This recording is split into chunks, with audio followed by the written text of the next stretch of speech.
बिस्मिल्लाहिर्रहमानिर्रहीम, अस्सलाम वालेकुम। पाकिस्तान और दुनिया भर में देखने और सुनने वालों को अब्दुल कादिर का सलाम। अब सिर्फ 3 दिन बाकी रह गए हैं। 72 घंटों का काउंटडाउन इस वक्त शुरू हो चुका है और ना सिर्फ इनलैंड पाकिस्तानी बल्कि ओवरसीज पाकिस्तानियों की भी बड़ी तादाद इस वक्त 8 फरवरी की मुंतज़िर है। पाकिस्तानियों समेत इस वक्त जेल में बैठे वो कारकुनान जो असीर हैं पिछले कई महीनों से, और ख़ास तौर पर इमरान खान बानी पीटीआई चेयरमैन की नज़रें भी 8 फरवरी की तरफ होंगी और उनकी उम्मीदों का महवर भी वो उनके कारकुनान हैं, वो उनके वोटर सपोर्टर्स हैं जिनको अब तक वो मोटिवेट करते रहे हैं कि घरों से बाहर निकलें और 8 फरवरी को अपने वोट का हक इस्तेमाल करें। 2018 के इंतखाबात के नताइज इकट्ठा करने के लिए या उनको कंपाइल करने के लिए इलेक्शन कमीशन में आरटीएस सिस्टम इस्तेमाल हुआ, यानी रिजल्ट ट्रांसमिशन सिस्टम, और इस बार आरएमएस सिस्टम इस्तेमाल होने जा रहा है, यानी रिजल्ट मैनेजमेंट सिस्टम। लेकिन इसके इस्तेमाल से पहले ही जो मॉक एक्सरसाइजेज हो रही हैं, यानी तजर्बाती मशकें हो रही हैं, उसमें बहुत सारे फ्लॉज सामने आ रहे हैं। फ्लॉज कुछ इस किस्म के सामने आए हैं कि रिटर्निंग अफसरान भी खत लिख लिख कर ये पूछ रहे हैं कि इस सिस्टम को कौन कंट्रोल कर रहा है, या तो ये सिस्टम खराब है या फिर इससे कोई छेड़खानी की जा रही है, क्योंकि जो चीज़ें हम अपलोड कर रहे हैं वो अपलोड होने के बाद गायब हो रही हैं। तो इस किस्म के जो चीज़ें हैं वो रिटर्निंग अफसरान की जानिब से सामने आई हैं और इस हवाले से बाज़ाब्ता खतूत भी इलेक्शन कमीशन को लिख दिए गए हैं। इलेक्शन कमीशन क्या कह रहा है और क्या जवाबी रद्दमल दिया गया, इस बारे में भी आपको बताना है। क्या वाकई इस सिस्टम से कोई छेड़खानी की जा रही है, इलेक्शन कमीशन को कवर करने वाले रिपोर्टर्स इस बारे में क्या राय रखते हैं, वो भी सब आपके सामने रखना है। लेकिन इस वक्त जो पूरा जोर है, जो इस सारे सिस्टम के ऊपर हावी हो सकता है, वो एक ही है कि वो फॉर्म लेके ही वहाँ से निकलें जिसके मुताबिक आपको पूरा रिजल्ट कंपाइल करके वहीं मौके पर दिया जाता है। तो अगर वो चीज़ सारी सियासी जमातों के वो पोलिंग एजेंट्स जो बिठाए जाएंगे उन्होंने कर ली, तो इसका मतलब है कोई आरएमएस सिस्टम या कोई आरटीएस सिस्टम फिर फेल नहीं हो सकता, या उसको काउंटर तो कम से कम किया जा सकता है। तो इसलिए वो फॉर्म 45 लिए बगैर आप लोग जो पोलिंग एजेंट्स हैं वो ना निकलें, ये वाहिद हल है इस सारे मामले का। अच्छा, इस सारी सूरत हाल के दौरान जो ग्राउंड पे हो रहा है और जो इस वक्त के मनाजर हैं वो आपके सामने रख देता हूँ। 2-3 बड़ी जमातों के दरमियान इस वक्त मुकाबला है ना, पीटीआई, पीपल्स पार्टी और मुस्लिम लीग नून। तो पीपल्स पार्टी और मुस्लिम लीग नून, इन दोनों के अगर आप इस वक्त होने वाले इलेक्शन से ठीक 3 दिन पहले होने वाले जलसे अगर आप देखें तो आपको अंदाजा होगा कि अवाम इनके साथ है भी या नहीं है। मतलब अगर है तो कितनी बड़ी तादाद में है। वो ड्रोन शॉट्स जो है वो दोनों के पूरी कहानी जो है वो बता रहे हैं। लेकिन कहीं अगर आप पीटीआई का देखें, एक छोटा सा कॉर्नर मीटिंग अगर आप देख लें या आप छोटा सा कन्वेंशन देख लें, और अगर कहीं पे जलसा नुमा कोई चीज़ हो जाए, वो इसलिए कह रहा हूँ कि इजाज़त ही नहीं मिल रही तो जलसा नुमा ही हो जाता है, तो वो देख लें, वो शायद इनके बड़े बड़े जलसों से भी ज़्यादा लोग वहाँ पे पहुँचते हैं। और जिस किस्म का जोश, जज्बा और एंथुसियाज्म वहाँ पे नज़र आता है वो बिल्कुल डिफरेंट हिट करता है। तो पीटीआई लीड कर रही है ग्राउंड के ऊपर भी, एज इन वोट काउंट में कितना वो आगे हैं बाकी जमातों से। हर सर्वे में मैंने अभी तक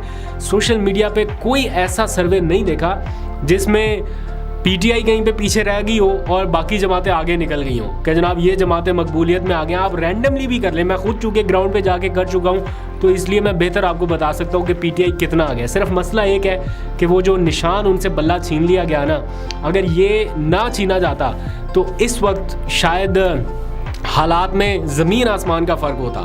लेकिन अभी भी बिगड़ा कुछ नहीं है। ये 72 घंटे आखिरी, ये 3 दिन आखिरी जो है, ये इस कैंपेन में अगर लग गई पीटीआई और बाकी सारे लोग के जनाब अपने आसपास के लोगों को हमने हर हाल में निशान, नाम और निशान उम्मीदवार का बताना है, उनको याद कराना है। और इसी बात का तो डर है, इसीलिए तो वोट खरीदे जा रहे हैं। बाकी सियासी जमातें क्या कर रही हैं, पीटीआई की कोई वीडियो आपने कहीं पर देखी कि किसी ने वोट खरीदने की कोशिश की हो? क्योंकि पता है कि बाई डिफ़ॉल्ट पीटीआई के पास वोट है, वोट बैंक मौजूद है।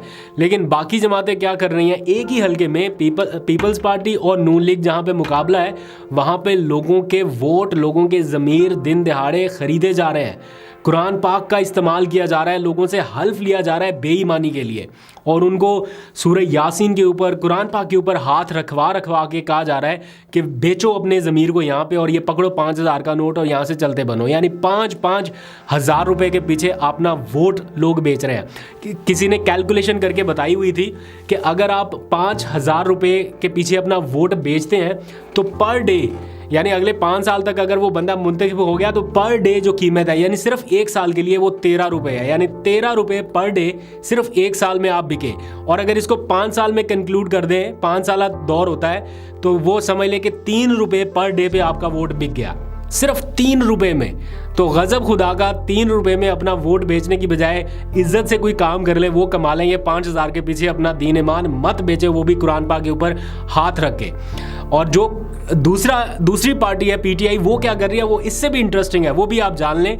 उन्होंने अपने हल्फनामे जो है वो जमा कराना शुरू कर दिए पीटीआई के मरकजी दफ्तर में कि हम अपने ईमान का सौदा नहीं करेंगे। अगर हम मुंतखब हो या ना हो, इसकी भी कंडीशन नहीं है। उन्होंने लिख कर दे दिया अपने हल्फनामों में कि हम इमरान खान के साथ हैं, और हलफनामे में ये इकरार करते हैं कि इमरान खान से या पाकिस्तान तहरीक इंसाफ से बेवफाई नहीं करेंगे, अपने वोटर से बेवफाई नहीं करेंगे। जो भी हालात हों, वो जीतने के बाद या हारने की सूरत में, दोनों तरह वो इमरान खान के साथ होंगे। तो वो हलफनामे जो है वो लिख कर दे दिए गए हैं। तो आप अंदाज़ा लगाएं कि दोनों तरफ ज़मीर के जो लोग हैं वो क्या फ़ैसले कर रहे हैं, अपने ज़मीर के मुताबिक क्या फ़ैसले कर रहे हैं। एक तरफ ज़मीर के खुल्लम खुल्ला सौदे हो रहे हैं 5,000 के नोट के बदले, और दूसरी तरफ ओपन ऑफर्स तक को ठुकरा दिया गया कि कल को अगर कोई करोड़ों रुपयों की रिश्वत की ऑफर भी होगी तो वो हल्फिया बयानात दे रहे हैं कि हम बेवफाई नहीं करेंगे।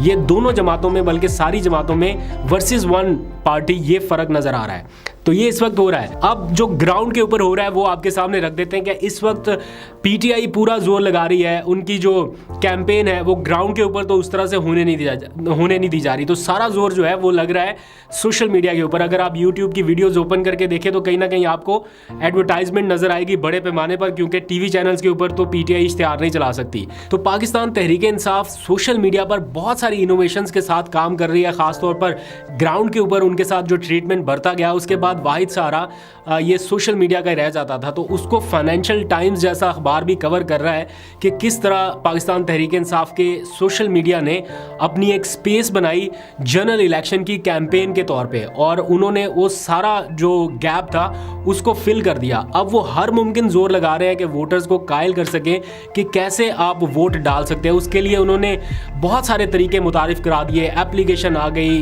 इंटरनेट की वेबसाइट्स बन गई, एक बंद हुई तो दूसरी खोल दी, दूसरी बंद हुई तो तीसरी वेबसाइट खोल दी, और अभी उन्होंने ऑफलाइन फीचर भी अपनी राब्ता एप्लीकेशन पर डाल दिया है कि अगर इंटरनेट नहीं भी है तो आप राब्ता एप्लीकेशन पर जाकर अपना उम्मीदवार का नाम, निशान और बैलेट पेपर भी देख सकते हैं। जितना हो सकता था वो उनकी सोशल मीडिया टीम ने किया।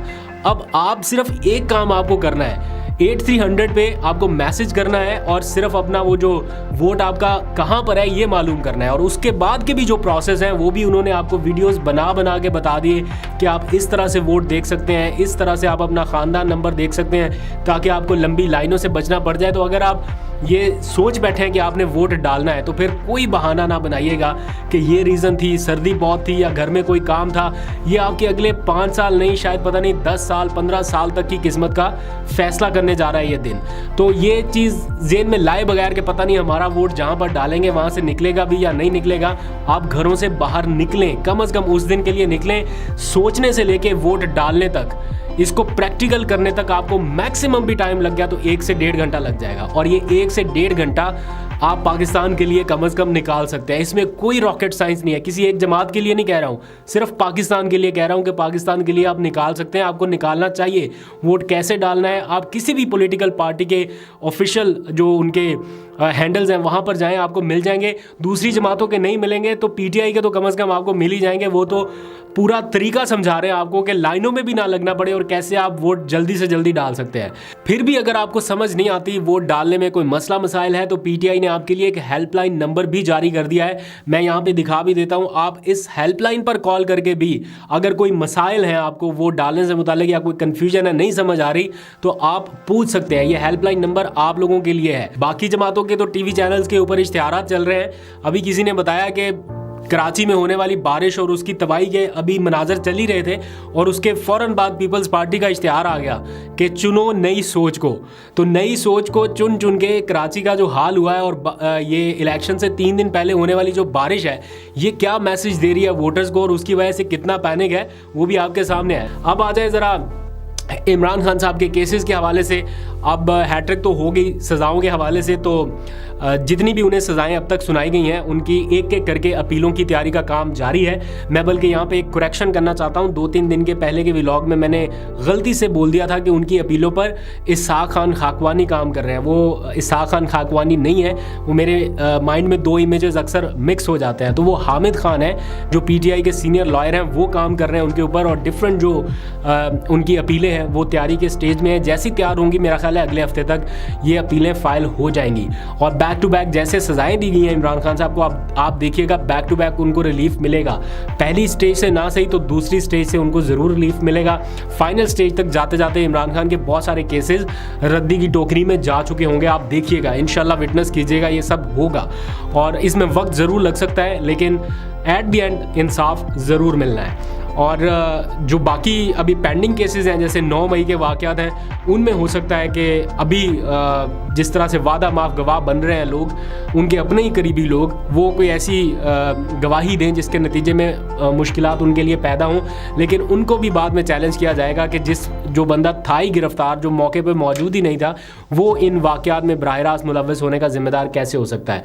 तो आपको अपडेट करेंगे, अभी उसका भी ट्रायल जारी रहेगा और बहुत सारी चीज़ें हैं, लेकिन फोकस सिर्फ और सिर्फ इलेक्शन डे के ऊपर रखना है।